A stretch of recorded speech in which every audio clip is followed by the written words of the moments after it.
دیوی جی، آج کی شام بھی کتنی ماتمی تھی، سیاہ بادل کتنے اداس اداس تھے، اس گھٹن میں اتنے گہرے درد بکھرے تھے اور اتنے بوجھل غم کہ جن کا بوجھ اٹھا کر چلنا میرے بس میں نہ تھا۔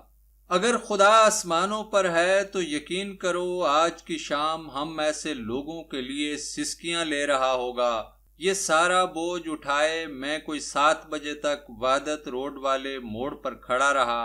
تم نے 6 بجے آنا تھا، مگر جانے آج شام ہی سے مجھے یوں لگ رہا تھا جیسے کچھ ہونے والا ہو، کوئی تکلیف دہ حادثہ۔ بہت پہلے سے ان قدموں کی آہٹ جان لیتے ہیں، تجھے اے زندگی ہم دور سے پہچان لیتے ہیں۔ بیچاری شاہدہ گرتی پڑتی کوئی 7 بجے پہنچی اور بتایا کہ خرم آ گیا ہے، تم نہ آ سکو گی، اور میں بمشکل اپنے آپ کو اٹھائے واپس ہاسٹل پہنچا۔ صفدر وغیرہ نے بھی رات بھر الگ انتظار کیا ہوگا۔ تمہاری زیادتی ہے، تمہیں پتا تھا اس کے آنے کا امکان ہے تو بھلا بتا ہی دیا ہوتا۔ اس بار تو میں نے سارا بندوبست تم ہی پر چھوڑا تھا۔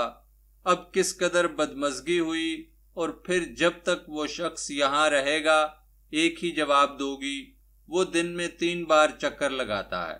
ٹھیک ہے، وہ 3 بار آتا ہے اور 3 بار تمہاری قربت اسے میسر ہوتی ہے، ورنہ میری جان چکر لگانے کی کیا بات ہے؟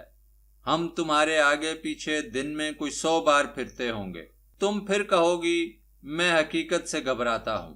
درست صحیح، آخر صرف تمہارا خرم کے پہلو میں بیٹھنا، کار کا فراٹے بھرنا ہی تو تنہا حقیقت نہیں، یہ بھی تو حقیقت ہے کہ میں تم سے پیار کرتا ہوں، اور یہ بھی حقیقت ہے کہ تم تنہائیوں میں مجھ سے ملتی ہو۔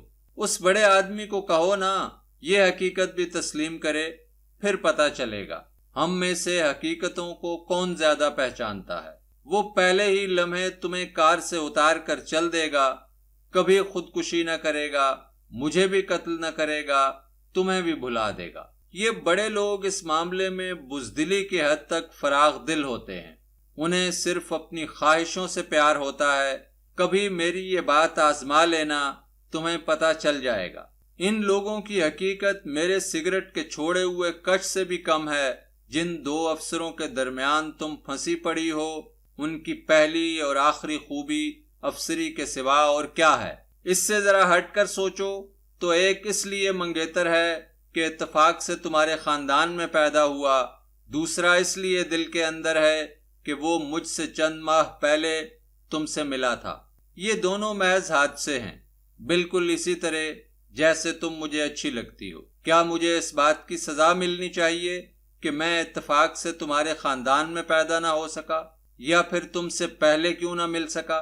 معاملہ اس کے برعکس بھی ہو سکتا تھا۔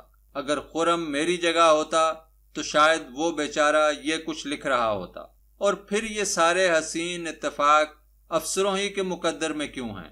ان کے لیے ہر لمحہ اتفاق، اور ہمارے لیے ہر اتفاق ایک سانحہ۔ میری سرکار، یہ نہ تو تقدیر ہے اور نہ اتفاق ہے، بلکہ ان دونوں کی جنم بھومی کا کرشمہ ہے جسے لوگ لکشمی کے حسین نام سے یاد کرتے ہیں۔ کبھی تنہائی میں بیٹھ کر غور کرنا۔ میں گلہ نہیں کرتا، مجھے ساری تکلیف دہ صورت کا احساس ہے جس سے ہم دونوں گزر رہے ہیں۔ مستقبل کی طرف نظر کرو تو دکھوں کی ابلتی دلدل کے سوا کچھ نظر نہیں آتا، اور حال ایک ایسا دہکتا الاؤ بن چکا ہے جہاں سے پیچھے مڑنا ناممکن، ٹھہرنا دشوار تر، اور آگے کوئی راستہ دکھائی نہیں دیتا۔ میں نے کئی بار تمہاری اور اپنی زندگی کے حوالے سے اس سارے قصے کے مختلف پہلوؤں کو جانچا ہوگا۔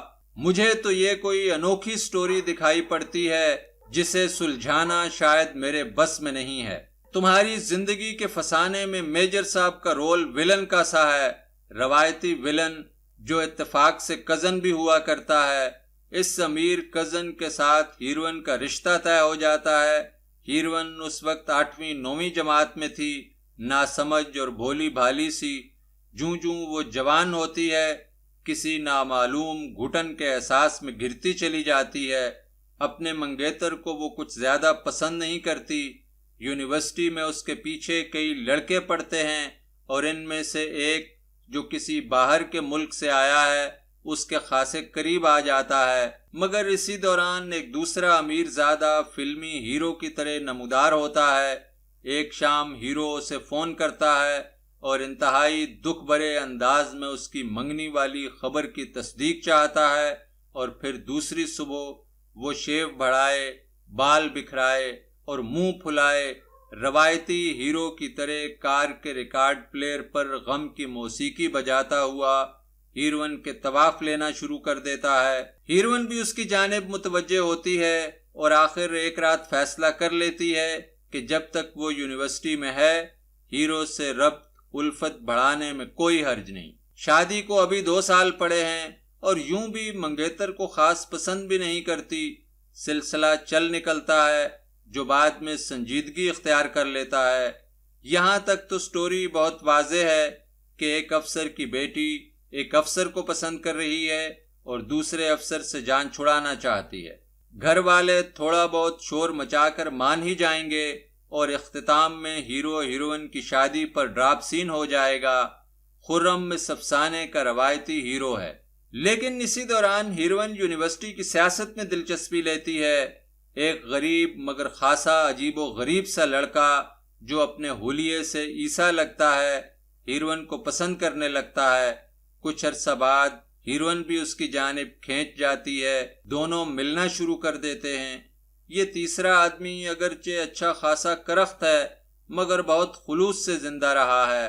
اسے بہت سے لوگ جانتے ہیں اور شاید درسگاہ کا کوئی ایسا حصہ نہ ہوگا جہاں کھڑے ہو کر اس نے اپنے مخصوص انداز میں تقریریں نہ کی ہوں گی۔ ہیروئن اس کے ساتھ رہنا شروع کر دیتی ہے، اس کی باتوں کو بھی پسند کرنے لگتی ہے۔ ہیروئن حیران بھی ہوتی ہے کہ لوگ اس آدمی کو شیطان سمجھتے ہیں یا پھر رحمان۔ کوئی اسے قتل کرنے کے در پہ ہے تو کوئی اس کے لیے مرنے کو تیار، مگر یہ آدمی ہیرو ہے نہ ولن، بلکہ کسی تیسرے مقام پر کھڑا ہے۔ اس کا کوئی مستقبل نہیں، کوئی کار، کوئی دولت، کوئی اور چیز اس کے پاس نہیں۔ وہ ایسا زاویہ ہے جو پہلے سے موجود مثلث کے کسی کونے پر پورا نہیں اترتا۔ وہ جس مقام پر کھڑا ہے وہاں سے چیزیں بہت مختلف نظر آتی ہیں۔ اس کے سامنے ہیروئن ہیرو کے ساتھ ملتی ہے مگر اس کے حوصلے کا یہ عالم ہے کہ وہ سب کچھ برداشت کرتا رہتا ہے۔ وہ ہیروئن سے بہت پیار کرتا ہے، اتنا زیادہ کہ ہیروئن بھی اس بہتے طوفان سے ڈرتی ہے، مگر غم کے اندھیروں اور غیر یقینی صورتحال نے اسے پچھاڑ رکھا ہے۔ یہ کردار، یہ تیسرا آدمی، یہ کوئی نئی بات ہے۔ میری نظر میں ایسا کوئی کردار پہلے نہیں گزرا۔ یہ غیر روایتی کردار ہے۔ اس تیسرے کردار کی وجہ سے ہیروئن کا کردار بھی انتہائی عجیب صورت اختیار کر لیتا ہے۔ وہ ہیرو کے ساتھ ساتھ اس تیسرے کردار سے بھی پورا پیار کرتی ہے۔ یہ ہیروئن کو بھی غیر روایتی بنا دیتا ہے۔ میں اکثر سوچتا ہوں نتیجہ کیا نکلے گا؟ کیا میں ہی ہار جاؤں گا؟ کچھ تو بتاؤ۔ پیار۔